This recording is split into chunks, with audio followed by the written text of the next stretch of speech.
¿Cómo le va? Bienvenidos, esto es Enfoque Médico, el programa auspiciado por el Colegio de Médicos Distrito 2 de la provincia de Buenos Aires. Hay temas que son preocupantes, quizás mucho más preocupantes porque son temas que deben preocupar y ocupar a la comunidad en general. Son temas que deben generar también solidaridad. Es el caso, por ejemplo, de las infecciones y las enfermedades que están en este momento azotando, si se quiere, de alguna forma, a la República Argentina y a toda la región. Y hay un caso mayor, que es el del coronavirus, que está azotando al mundo. Pero vamos a hablar de dos temas hoy, el dengue y el sarampión, y fundamentalmente vamos a hablar del dengue. Estamos con el doctor Jorge Correa, un reconocido infectólogo, ya estuvo con nosotros alguna vez, y yo, después de saludarlo y darle la bienvenida, gracias. Muchas gracias, Carlos, por estar con nosotros. Voy a darle paso a la presentación del programa. Cuando volvamos va a estar el doctor Correa solo. Yo le voy a estar preguntando desde detrás de cámara. Así que vamos a los títulos de este programa Enfoque Médico.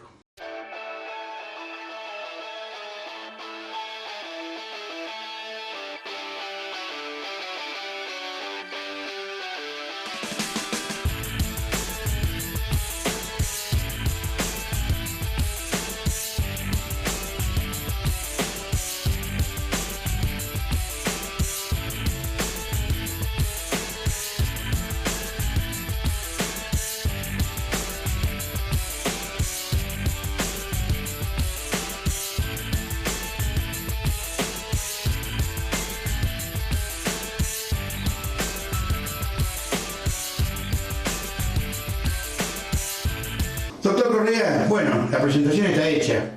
Usted me daba cifras fuera de cámara de la situación regional, desde que yo le voy a pedir que le transmita esas cifras a los que nos están mirando, porque es una forma también de tomar conciencia de la gravedad de la situación, ¿no? Porque uno dice, no, pero en mi barrio no hay, hoy no hay. Claro, exactamente. El dengue es una enfermedad de impacto regional, tenemos que entender eso. Es una enfermedad que se transmite por vectores, en este caso por mosquitos que tenemos instalados en Ciudad de Buenos Aires y en el área metropolitana de Buenos Aires. Hay estudios en Ciudad de Buenos Aires que el 60% de las áreas están infestadas con Aedes aegypti, que es el principal vector entonces, tanto de dengue como de otras enfermedades de transmisión aérea, virales también, como Zika y como chikungunya. Entonces, bueno, hay que tener mucho cuidado, mucha información y básicamente teniendo información uno sabe cómo actuar. En este caso, Carlos, bueno, muchas gracias por la invitación a tu programa nuevamente.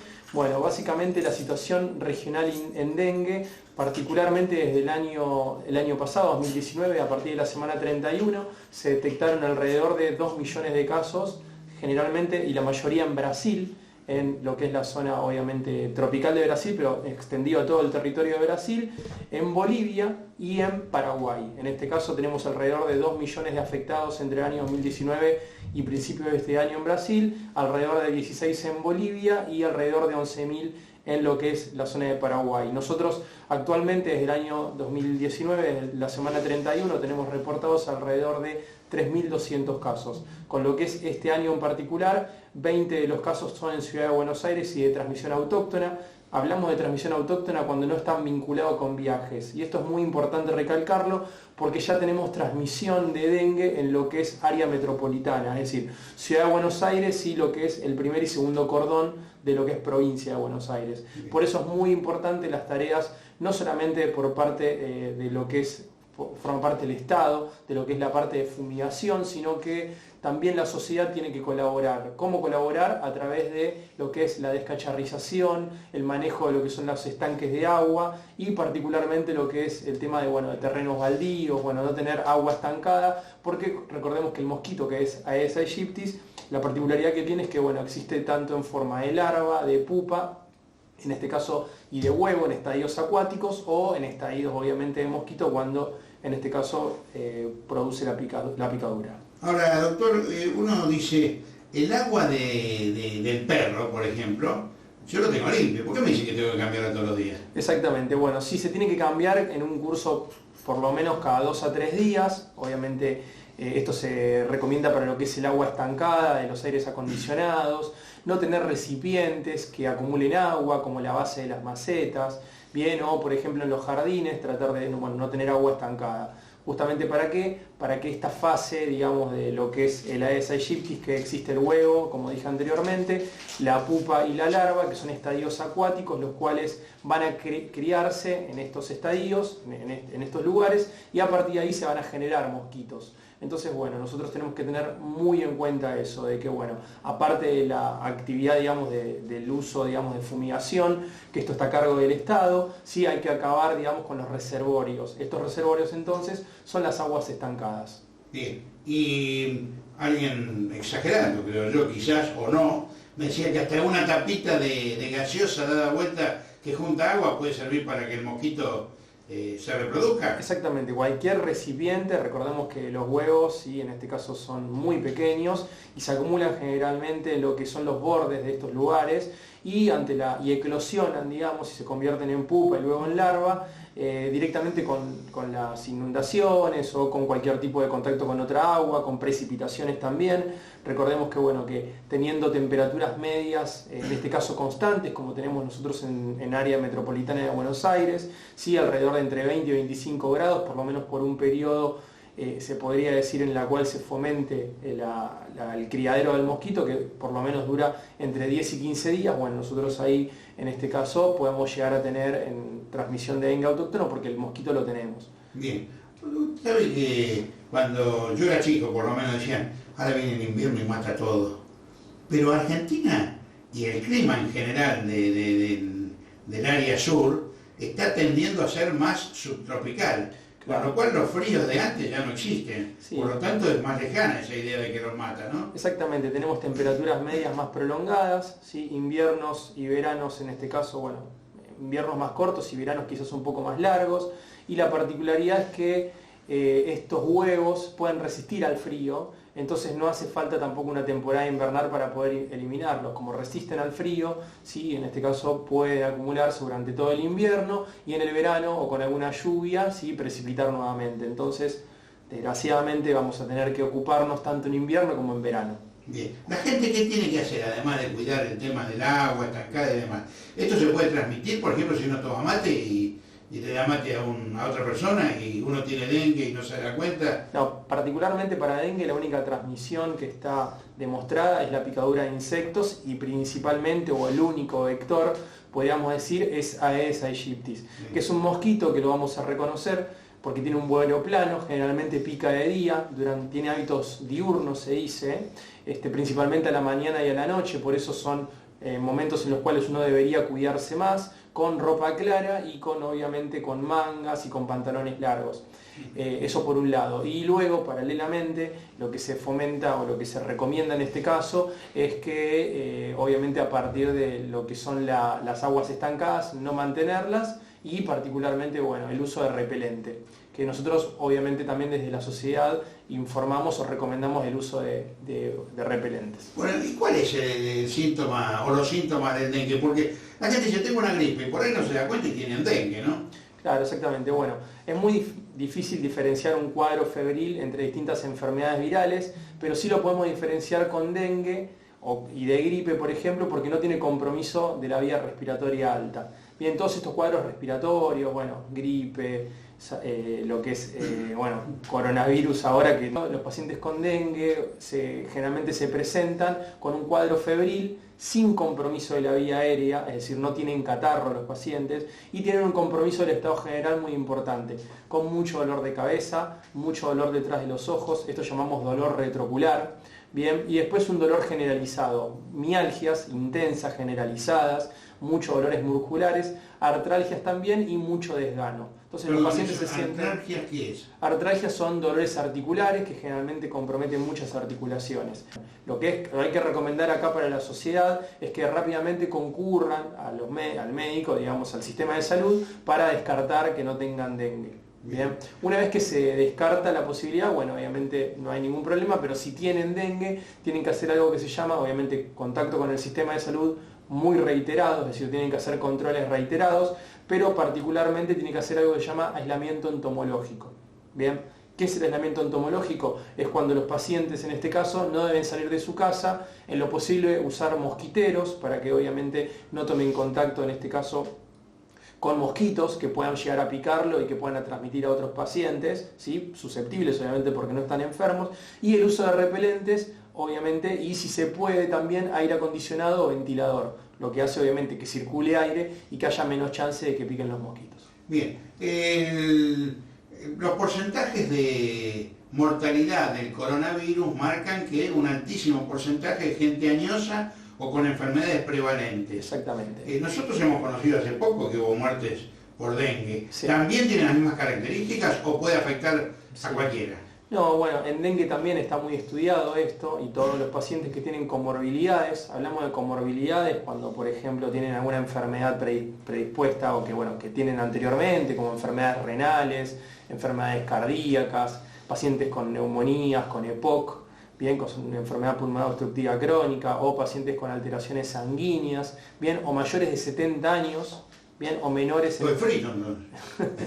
menores en este caso de 6 meses, o mujeres embarazadas, son personal de riesgo, los cuales hay que tener mucho cuidado si son afectados por dengue. Entonces, ¿la mujer parturienta que está amamantando a su hijo, tiene que dejar de amamantarlo o no? No, no hay ningún problema con respecto a eso, pero bueno, de todas formas tiene que llevar al niño también, porque es muy probable que, bueno, si la madre está infectada, capaz que el bebé también. Entonces, bueno, desde ese hecho también hay que tener mucha precaución. Bueno, hacemos la pausa y enseguida volvemos aquí a este programa, que es un programa auspiciado por el Colegio de Médicos Distrito 2 de la provincia de Buenos Aires y que ya lleva más de 15 años en el aire. El doctor Jorge Correa está con nosotros. Quiero recordarles también fuera de cámara que ustedes pueden volver a ver este programa en www.productoraalas.com.ar, en youtube.com/productora y en Facebook/alasproductora. Pausa, enseguida volvemos.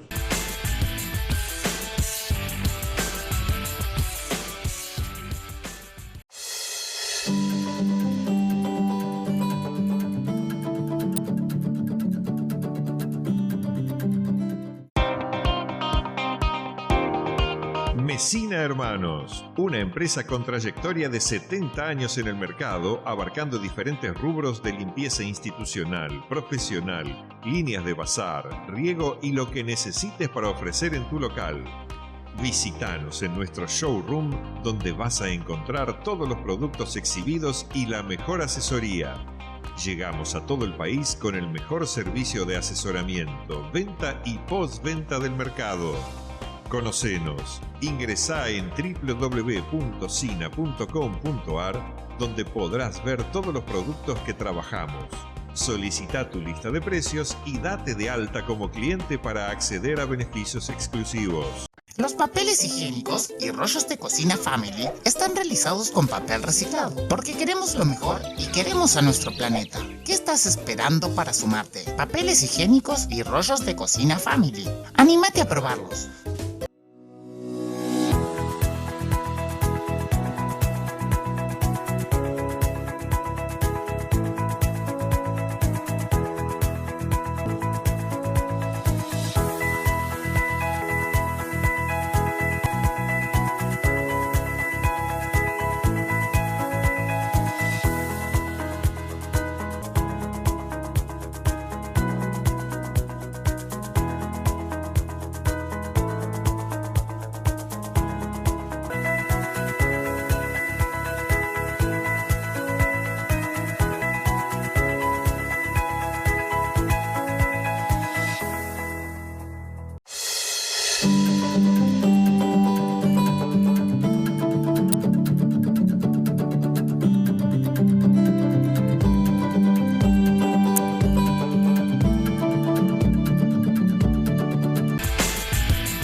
Continuamos en Enfoque Médico, estamos charlando con el doctor Jorge Correa, un infectólogo reconocido. Hablábamos del dengue y él mencionó, como al pasar casi diría yo, el Zika y chikungunya, ¿no? O algo parecido. Exactamente. ¿Cuál es la diferencia entre esas tres enfermedades?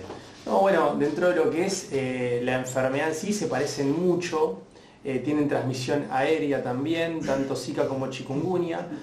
Chikungunya es un virus que también lo tenemos en nuestra región. Hemos tenido casos autóctonos en nuestro país, en lo que es la zona del norte de nuestro país, el NOA, bien principalmente Salta y Jujuy y Tucumán. Y bueno, obviamente también se presenta clínicamente muy parecido a dengue, con fiebre, con dolor generalizado y tiene la particularidad de comprometer mucho las articulaciones. Acá hablamos de poliartralgias. También se transmite y comparte el mismo vector, comparte la Aedes aegypti. Con respecto a la otra enfermedad es Zika, bien que para Zika tenemos diferentes formas de transmisión. Una de ellas es la misma que es para dengue y para chikungunya, picadura de Aedes aegypti. Y la otra forma de transmisión que existen y que están demostradas es la transmisión por contacto con secreciones, bien, y acá hablamos de secreciones, principalmente secreciones sexuales, bien, o secreciones en este caso fetoplacentarias, es decir, pasaje transplacentario de madre a hijo, entonces la mujer embarazada también lo puede pasar al bebé. Bien, entonces es muy importante diferenciarlo con respecto a estas dos formas nuevas de transmisión que tiene, en este caso Zika, que además de la transmisión vectorial, existe la transmisión vertical, de madre a hijo, y la transmisión por contacto sexual, principalmente. ¿Y qué prevenciones hay que tomar?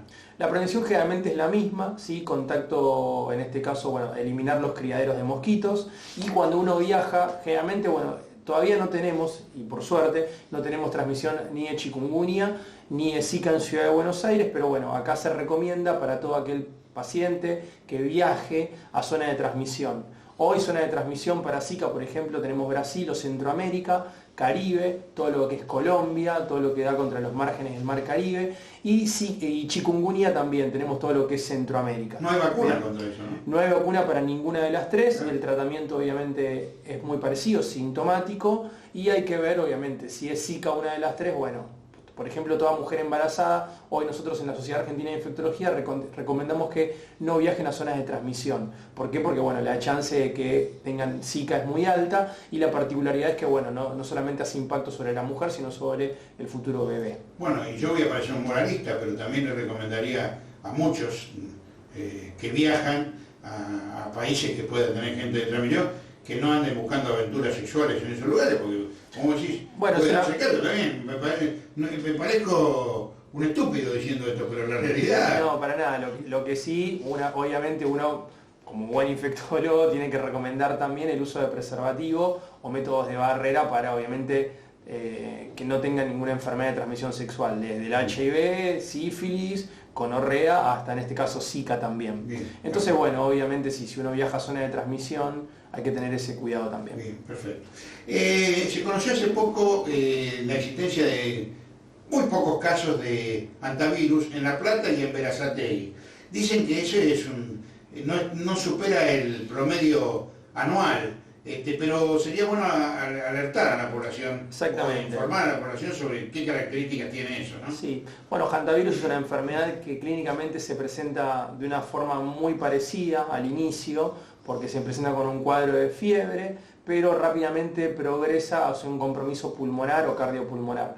Entonces hay que tener en cuenta en este caso el contacto con basurales, el contacto con roedores. Entonces, bueno, de la zona generalmente de los márgenes que da contra zonas, sería periurbanas, ¿sí? Más que nada, bueno, todo lo que es la zona que linda contra el Río de la Plata, bueno, en algunos focos, como dijiste vos, en La Plata, en Citibel, bueno, todo lo que es la zona sur, o también la zona norte, todo lo que es la parte de Zárate, Campana, que siempre tienen contacto con, obviamente, bueno, o basurales, o en este caso contacto con agua de río, donde están estos roedores que son los que transmiten esta enfermedad. Es un tipo de roedor especial, el cole larga, ¿no? ¿Que le dicen? Sí, exactamente, es un roedor especial, es un roedor periurbano, lo que llamamos, y que, bueno, obviamente transmiten este tipo de enfermedades. Porque en la ciudad de Buenos Aires hay 70 ratas por habitante. Exactamente. Pero no son las ratas esas las que transmiten. No, estos roedores son distintos, ¿sí? Estos son pequeños, con la cola larga, a diferencia de las ratas estas enormes de ciudad, que bueno, son también peligrosas porque bueno, transmiten otro tipo de enfermedades como la leptospirosis. Entonces bueno, siempre hay que tener en cuenta de dónde provengan los pacientes para obviamente uno hacer una recomendación formal. Bueno, vos sabés que hace poco estaba leyendo un informe que me señalaba que habían surgido casos de lepra, casos de tuberculosis, casos de sífilis, cosas que creíamos desterradas de este país. ¿A qué se debe esa aparición? ¿Al cambio de clima? ¿A la existencia de otro tipo de contaminantes? ¿A qué se debe? Bueno, eso depende de cada enfermedad y la forma de transmisión. Con respecto a lo que es sífilis, por ejemplo, tenemos ahora en Ciudad de Buenos Aires, bueno, en los últimos registros, ha aumentado la tasa 5 veces a nivel en Ciudad de Buenos Aires y en área metropolitana de Buenos Aires, y esto está directamente relacionado con la falta de métodos de cuidado, en este caso con el uso de preservativo. Bien, entonces, bueno, lo que tenemos es una altísima tasa de transmisión de este tipo de enfermedades, obviamente sexuales, y ahí obviamente que hay que tener mucho en cuenta también de que no solamente se presentan solas, sino que también se pueden presentar con HIV o con otro tipo de enfermedad de transmisión sexual, herpes, gonorrea. Entonces, bueno, hay que tener mucho cuidado, y el mensaje a la población justamente es eso, es el uso de métodos de barrera. El único método de barrera que en este caso previene este tipo de enfermedades es el uso del preservativo. Con respecto a lo que es tuberculosis, sí, también, Carlos, tenemos obviamente altas tasas de tuberculosis. Es una enfermedad ¿no? que generalmente, claro, se relaciona con los malos hábitos, con el hacinamiento, en este caso con enfermedades previas. Generalmente, bueno, son pacientes que tienen debilitado el sistema inmunológico, probablemente por desnutrición o por otro tipo de enfermedades infectológicas, y que, bueno, tienen alta chance también de hacer una nueva tuberculosis o de reactivar una tuberculosis vieja. Ahora, la franja etaria que puede ser afectada por la sífilis, la gonorrea, la tuberculosis, porque nosotros ya tenemos más o menos que le pueden afectar a cualquiera, pero esto también puede afectar a cualquiera, o hay una franja más afectada. No, bueno, generalmente uno buscaría, en este caso, y las tasas donde hay mayor cantidad de reportes, es obviamente en la época en la cual los pacientes tienen más actividad sexual. Entonces, bueno, entre los 15, 20 años y 35, 40 años es el momento en el cual más se detectan este tipo de enfermedades. Entonces, bueno, nosotros lo que recomendamos fuertemente es el uso, obviamente, del preservativo. Ahora, pareciera ser que los afectados se niegan a usar preservativo, ¿no?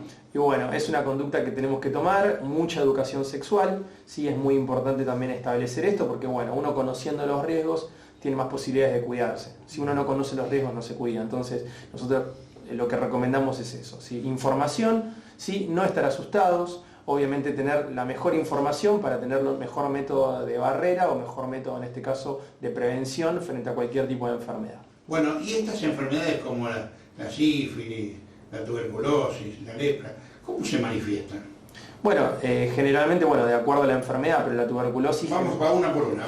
Generalmente se manifiesta con un cuadro febril, con mucha tos, expectoración, adelgazamiento, mucho malestar general, y generalmente, bueno, estos pacientes pueden contagiar, ¿sí?, a través de sus expectoraciones, a partir de la tos, de la expectoración, a otros pacientes. Tos en un colectivo y puede contagiar a un montón de personas. Sí, bueno, acá hay que tener mucho cuidado con esta información, porque generalmente son pacientes que generalmente, bueno, tienen que tener un contacto permanente, ¿sí? Por lo menos, bueno, acá se diferencia los pacientes con alto o bajo riesgo. Los que tienen mayor riesgo son los que tienen un contacto muy permanente, por lo menos más de 6 horas continuas. Bien, como por ejemplo un colegio, un paciente con tuberculosis en un colegio, sería, bueno, indicado estudiar a todos los otros pacientes. No se cierran colegios, no se cierran guarderías, pero sí se estudia los contactos, ¿sí? Se les hace una placa de tórax, se les hace un examen clínico y se observa a los pacientes. Bien, eso también hay que dejarlo muy en claro.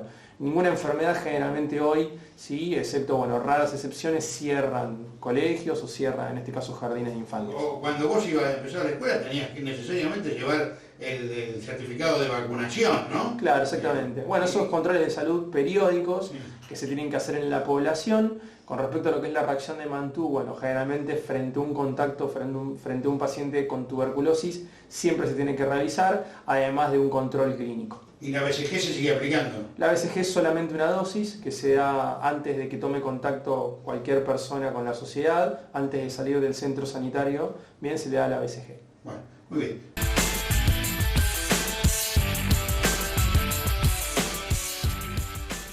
Muy bien. Llegamos al final de la edición de hoy de Enfoque Médico. Yo le quiero agradecer muy particularmente al doctor Correa, que vino expresamente para hacer esta entrevista, para que usted tenga la información que muchas veces es difícil de conseguir. Jorge, muchas gracias por estar con nosotros. ¿Alguna recomendación final para la gente?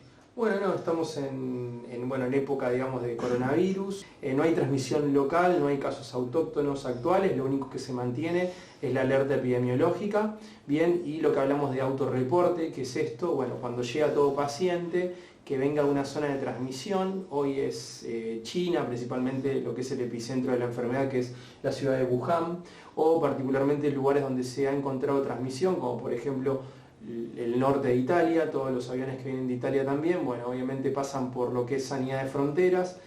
Se les da obviamente un registro, digamos, de que bueno, todo lo que puede llegar a traer esta enfermedad, si es que están asintomáticos, se los detecta ahí, y particularmente bueno, se les da información, y ante la eventualidad de que aparezca algún síntoma respiratorio, tos, obviamente dolor de garganta, dificultad para respirar o fiebre, y fiebre también acompañado de fiebre, tienen que consultar rápidamente al servicio de salud más cercano. Bien, en este caso, bueno, es lo que estamos recomendando desde la Sociedad Argentina de Infectología para aquellos pacientes que tengan sospecha de infección por coronavirus. Ahora, uno ve lo que pasó con este doctor Ferraresi de La Plata, que llegó de Ezeiza, tranquilo, se fue a festejar el cumpleaños de la nuera, después tuvo contacto como con 50 o 60 personas, fue a trabajar al hospital y recién ahí le dijeron, no, usted tiene que hacer una cuarentena de 14 días junto con su mujer porque puede ser sospechoso de Claro. coronavirus. Eso habla también de que a pesar de la preocupación de algunos funcionarios, los controles no se llevan adelante muy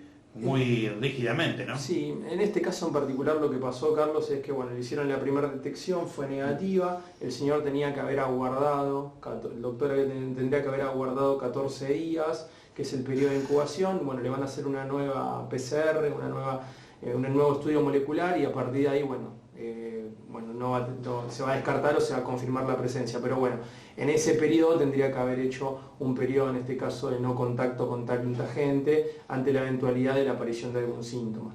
Pero bueno, hay que tener mucho cuidado en ese primer tiempo inicial, desde el contacto con un paciente enfermo hasta que se supere el periodo de incubación, que son 14 días. Muy bien, gracias.